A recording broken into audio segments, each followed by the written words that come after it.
I know that you're perhaps all aware that this committee has made a rough draft of a proposed bill that would, in effect, outlaw boxing, professional boxing in the state of New York. So the New York State legislature had a subcommittee that was investigating the abolishment of boxing in New York State. It was headed by a state assemblyman named Haywood Plumador.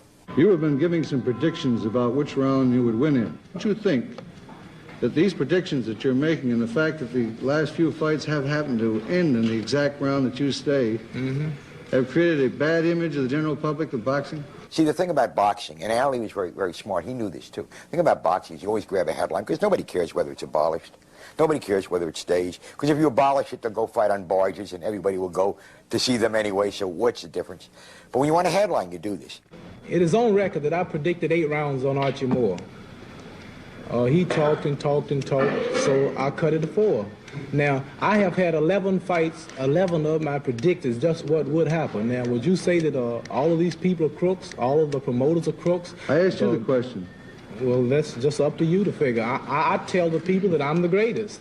So if I say he's going to fall in 5 and he falls in 5, well, that just makes me that much greater. Will it be a fix when Doug Jones falls in 6? I have predicted 6 on Doug Jones. Now, if he falls in 6, what would you say?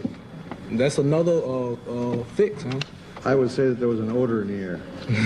The thing that I will most never forget about it is, A, they didn't ban boxing, which they weren't going to do anyway, but B, Haywood Plumador, the gentleman who was doing the questioning, the state legislator, the first thing he did after the cameras stopped rolling and the hearing was over was to go to Muhammad Ali, then Cassius Clay, and say, please, Mr. Clay, would you mind posing with me for a picture? A gag order imposed by New York's Boxing Commission does little to suppress Clay's message.